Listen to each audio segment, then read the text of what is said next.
I'm Denise. She's a non-fiction editor. And I'm Louise. She's a fiction editor. And together, we're the Editing Podcast.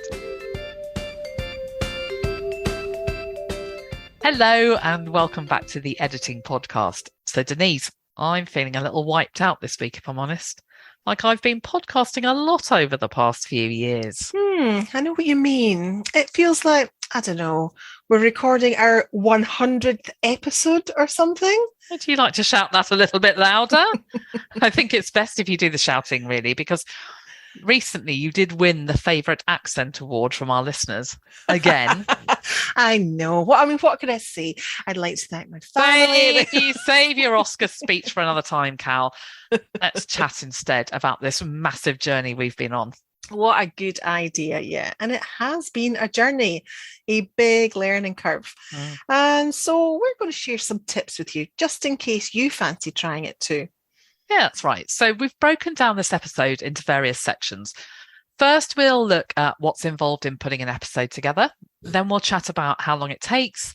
And then we'll have a look at ways in which we've made the workload less of a burden, efficiency strategies, in other words. Yeah, and then we'll share some tips on working with a partner, things you might consider to ensure the relationship works. And we'll also talk about what the costs of podcasting are and how Patreon fits into our way of doing things. And then we'll wrap up with some of the things we're considering in terms of accessibility. Yeah. So let's start with creating an episode. There's a process we go through, isn't there? And it starts with deciding what we want to talk about. It's a good place to start. Yeah. But that means creating the words, which means writing a script. Yeah, and not all podcasters use scripts, but we love them. We do. Yeah, because they keep us on track and they help us speak more fluently. Now, that's not to say that we don't go off-piste sometimes, because we definitely do. Yeah. But the script is behind us all the way. Definitely. And after we've done that, we record the chat. Now, we don't use anything fancy to record, just Zoom and a headset each. Some pro podcasters wouldn't be very impressed by our kit, I don't think. I don't think so. But our take on it is that we like to focus on the content. And as long as our chat is clear to our listeners, that's good enough for us. Yeah, exactly. So after that comes the editing part, because while we're all about the good enough, we don't want listeners having to struggle through all the times when we cough or get our words in a muddle. So we go through each recording and edit it so that it's fit for purpose. Yeah, and after we've done that, we upload the episode to Captivate, which is the hosting platform we use. And then we add the show notes, which includes a summary of the episode and some other important metadata that means the episode's ready for the likes of Spotify and Apple Podcasts. Yeah, and then we schedule a broadcast date, and that's it until it goes live. And then comes the promotion part, and that's making sure that our listeners know it's available. And we do this via social media and our websites. Yeah, and we also provide a transcript for our lovely patrons and send them notification that the episode's now available. Yeah, and then we do the whole thing all over again. All over again. Yeah. So maybe some of you are wondering how long all of this takes. I think if we were doing this individually, you'd be looking at a good 8 hours per episode, especially when you're new to it. Yeah, and I don't have any doubt about that at all. It's at least that. Yeah. And we've definitely got faster as we've got more experienced. But what you've just alluded to there is the key issue. We're not working individually, and we never were. Yeah. There's always been two of us, and that's been critical to our efficiency. Share the load. Can't recommend that highly enough. And actually, that efficiency strategy has also made the whole journey way more fun. Well, for me at least. Absolutely, yeah. Good, you agree. Good. I do. We concur on that one. Well, it doesn't feel like work because you're in it together and you've got each other's backs. So maybe we should talk quickly about exactly how we divide up the work, because I think one of the things that can really make a difference is working out what each partner's strengths are. Definitely. So Denise and I are both comfortable writing, but I'm more comfortable. And I think you're not a fan of the blank page, are you, Cal? Oh, God, I detest the blank page, whereas you're all about it. I'm Harnby, give me the blank page and let me fill it with words. But you're really good at the scope and sequence. So even if we're tackling a topic that you're going to take the lead on, you'll scope it out, creating headings and bullet points that give shape to the thing. Yeah, now you fill it in with all the nice fluffy stuff. Yeah. And so that works because I'm doing something I really like doing, but what I'm not so enamored about is the tech side. I can do it, but I don't get excited about it, and I do it more slowly. That's definitely your bag. Yeah, true. I do really like to geek out with the tools in Audacity.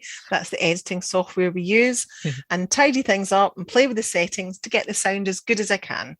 Yeah, and while Denise does that and the Patreon tech, I work on the show notes and the social media graphics. Because you're a bit of a Canva nerd. I'm a total Canva nerd. For the uninitiated, Canva is a gorgeous, user-friendly design tool that means even those with no clue about how to make a pretty graphic can, well, make a pretty graphic. Yeah. And what that means is that all the work that we need to do to get the episode live and visible is halved. Half the work, half the time. Half the stress, but double the fun. So if you fancy giving podcasting a go as part of your editorial business marketing strategy, think about whether you might do it with a partner, which begs the question, who should you choose? Now, that is worth digging into. So perhaps the best way to approach that is on the understanding that liking someone just isn't enough. It just isn't. Louise and I do really like each other. I actually love you, just saying. Oh, I love you too, darling. But that's not enough, is it? No, it's not. So we've already talked about how we've got different skills and interests, writing and designing versus scoping and audio editing. But there's another thing that we found really useful. Tell them, Cowle. It's our specialisms. So we've found it really useful that I'm a non-fiction editor and Louise is a fiction editor. And that means that we can bring different experiences to the table when we're thinking about what topics to discuss and which guests to talk to. And it could have just as easily been that we work for different client types or we specialize in different types of editing. It doesn't really matter what the differences are, just that there's variety that we can call on to help us appeal to different listeners and their needs. Yeah, absolutely. Just keeping it broad. But even that's probably not the core of a successful partnership. I think there's something even deeper than that, something that underpins it all. And that's, drum roll, it's commitment. Yeah, that's so true. You've both got to commit to it, haven't you? You've got to agree that you'll each do your bit, that you'll stick with the schedule you've agreed. And if you can't, that's fine. But you've got to be prepared to communicate what the problem is so you can work out how you're going to fix it together. Oh, absolutely. Because if one person ends up bearing the brunt, that relationship's going to break down. And maybe you'll end up not loving each other after all.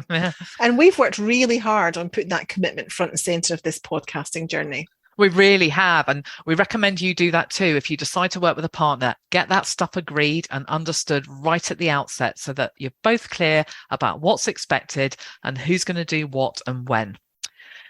So let's talk about the costs of all this, Dee, because it isn't free. It is not free, no. So obviously, there's the opportunity cost. The time you commit to doing this work for your business means you can't do other things in that moment. So you've got to be on board with that and frame it within the context of a broader marketing strategy that acknowledges that there's a price to making your editorial business visible. Yeah. But there are hard costs too. So you'll need a way to host your podcast.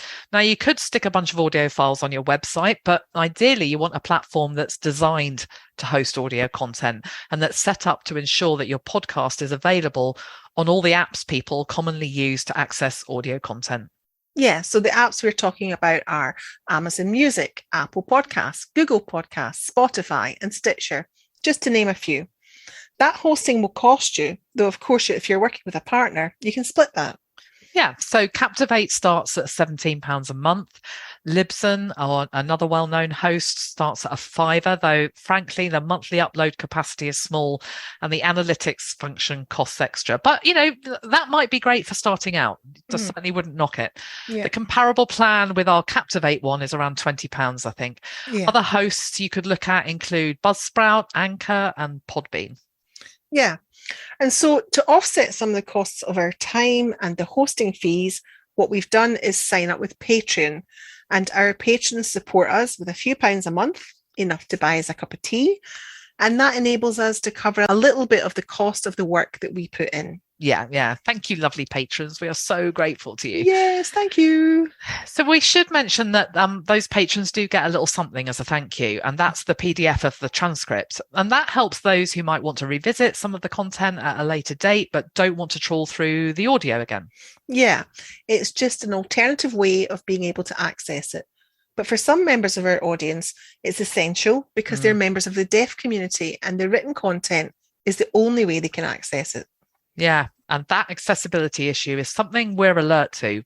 And it's a thing because podcasting is, at its heart, problematic from an accessibility point of view because it's audio. You need to be able to hear to participate fully. And so we've created the transcripts to help with that.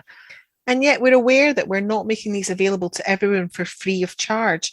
It's a tricky one, isn't it, Louise?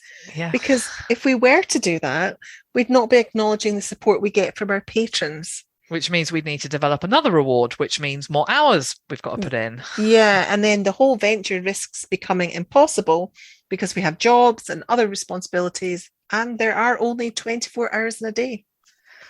Yeah, and honestly, accessibility is such a challenge, I think, for people like us, because we could ask ourselves, what about all the people whose first language isn't English? Maybe we need translations of the audio content and the transcripts.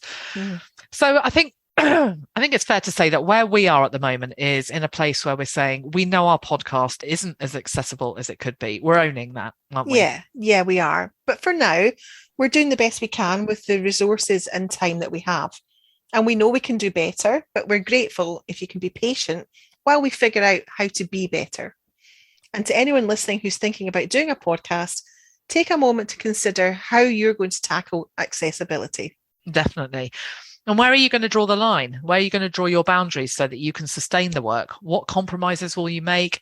And how will you communicate those to your audience? We don't have all the answers, I'm afraid. Nope, still learning. Always learning. Indeed. Yeah. So that's it for this episode, our 100th. Thank you so much for listening to us again and for listening to all our previous episodes. If you'd like to help support the Editing Podcast, you can join our Patreon community for only £3 a month. I can't believe it when you just said that there. I know. 100 episodes. 100 episodes. It's amazing. Amazing, yeah. So yeah, we'd love to have you on board. So if you're interested, hop over to patreon.com/editing podcast. As we said, all our patrons get exclusive access to a huge batch of transcripts. And we'll drop a link in the show notes for you. In the meantime, she's been Denise. And she's been Louise. Join us again next time. Bye-bye. Bye.